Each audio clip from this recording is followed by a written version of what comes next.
Ei, bem-vindo 2021. Vamos começar o nosso trabalho aqui no Fronteira Política. Esse é um vídeo de boas-vindas ao ano e a vocês, claro.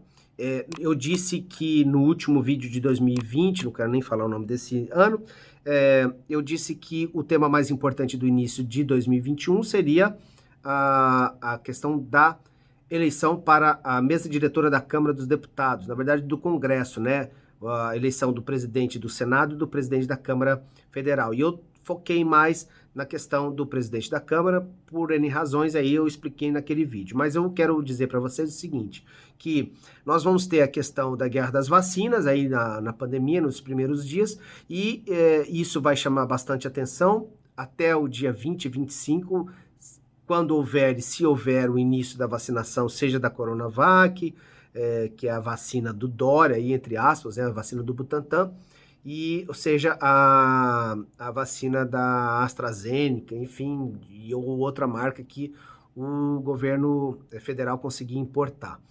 Mas o ponto aqui, por que eu digo que a da Câmara dos Deputados é mais importante? Porque ele define a vida política do Brasil para os próximos 2 anos, né? E aí eu já falo um pouquinho ali, depois eu vou ter outros vídeos. Mas eu vou dizer para vocês que o ano começou no dia 6 de janeiro, porque ninguém esperava aquela invasão maluca lá do Capitólio, né? E eu quero discutir, comentar com vocês. Nossa senhora, ó, não tem edição, não tem nada, tá? Não tem nem... Podia ter feito a barba, pelo menos, né, gente? Eu queria comentar com vocês que sobre esse episódio, rapidamente, duas coisas, tá? Primeiro, três coisas. Primeiro, não se sabe ainda quais os efeitos práticos do ponto de vista do sistema democrático, da democracia americana, aquele episódio terá. Porque os Estados Unidos, só para lembrar, eles... todas as últimas guerras do século passado e as guerras desse século que ele se envolveu, ele sempre se envolve com o argumento da defesa da liberdade, da defesa dos direitos humanos, da democracia, né? Esse é o pano de fundo. E o berço da democracia moderna está mesmo aí nos Estados Unidos, e a democracia, nesse formato, ela fundamenta a nação, né? Um negócio que dá a estrutura, né, para a nação, a fundamentação dela, o nascimento dela, enfim. E ela ficou arranhada com essa invasão dessa data aí, que ainda vão colocar um nome, né? Posso sugerir, sei lá, a revolta da cloroquina, o autogolpe de Trump, coisas do gênero, né? Depois algum dia alguém vai colocar um nome aí, né?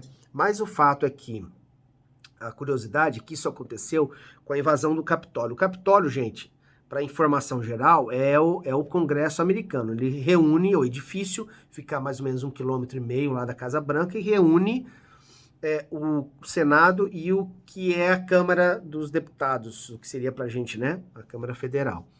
E dentro desse prédio estão as discussões mais importantes, porque ali é o braço legislativo, né? Que cria as leis, que formata as leis. Agora, qual é a curiosidade que eu quero comentar com vocês? É que, primeiro, esse prédio ele foi construído, o desenho desse prédio foi definido num concurso público, eu não vou lembrar a data, tá? Lá final do século XVIII, né? 1700 e tanto, final do século XVIII, ele foi feito um concurso público e um arquiteto amador apresentou um desenho extemporâneo, ou seja, ele já tinha encerrado o prazo para as propostas e ele foi lá e mesmo assim colocou e apresentou o desenho. Bem, em tese ele estaria aí desclassificado do certame, né? Mas o presidente da época, o primeiro presidente americano, George Washington, ficou encantado com o desenho do Capitólio.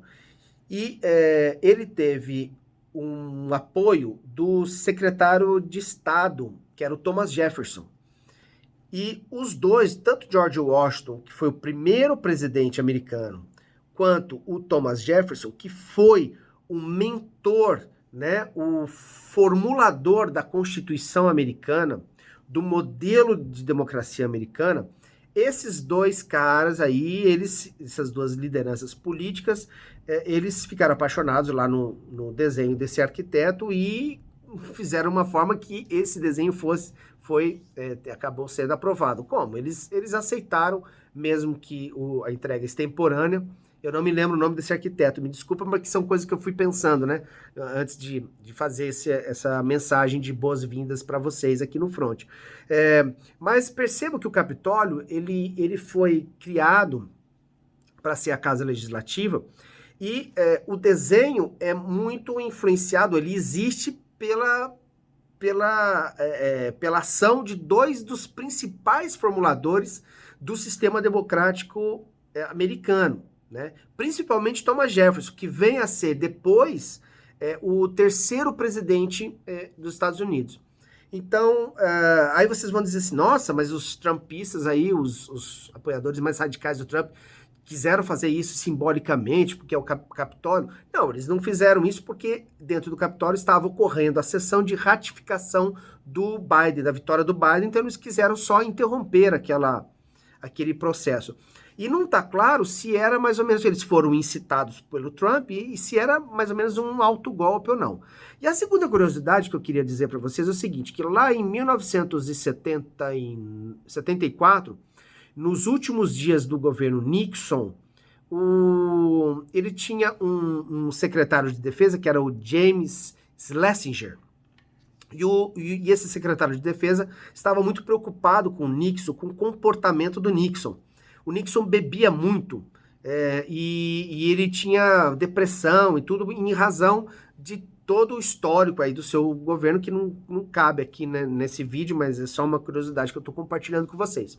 Então o James Schlesinger fez juntamente, que era secretário de defesa, juntamente com o Henry Kissinger, que era o secretário de Estado, né, uma preparação e um acordo com uma cúpula de militares americanos, né, que estavam preparados para um golpe no caso de Nixon usar os códigos e as senhas das armas nucleares para tentar fazer alguma loucura aí, porque a preocupação deles era com o comportamento.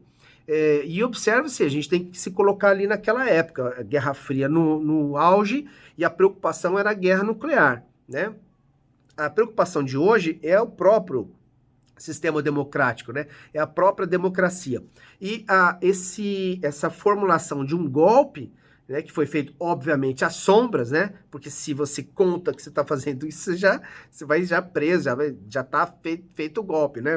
Enfim, mas esse caso ele foi feito com base num temor da sanidade mental do Nixon.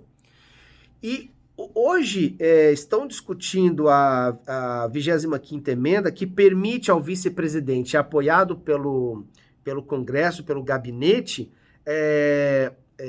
digamos, tomar o poder, né? Há uma discussão aí se o Trump está dentro das suas faculdades mentais, né? Se ele está dentro, existe isso, inclusive entre republicanos, né?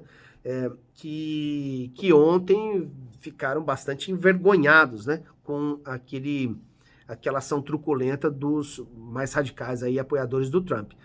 Então, olha que curiosidade, né? Foi quase que um golpe aí já planejado no final do governo Nixon e um autogolpe, né? Que essa é a grande diferença em relação ao Trump.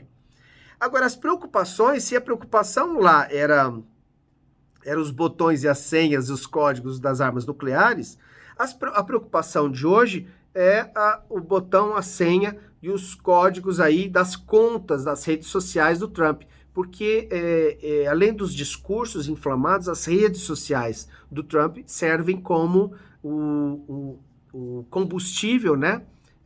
Para organizar esse tipo de ação, para espalhar que houve fraude. Nunca teve nenhuma prova, nunca teve nenhum processo, mas tem fraude. E hoje em dia, né, gente, já não precisa de prova, né? Parece que basta você dizer que tem fraude e se você gosta da pessoa, ok, tem, né? Então falta um pouco do senso crítico também para os eleitores, para entender se as suas lideranças estão falando coisas que tem alguma racionalidade ou não. E é essa a nossa primeira mensagem. Vamos começar 2021 tentando ser os mais racionais possíveis, porque aqui dentro do Fronteira Política a ideia é essa, a racionalidade, e depois vocês escolham. Eu quero votar nesse, eu gosto daquele, enfim, mas eu quero sempre trazer algum elemento, alguma reflexão nova para vocês dos temas mais relevantes, tá bem? 2021 chegou dia 6 de janeiro para a nossa política, né, com a invasão do Capitólio, e ele será longo, tá bem? Muitas aventuras e emoções nos aguardam, tá? Um grande abraço, até mais, tchau!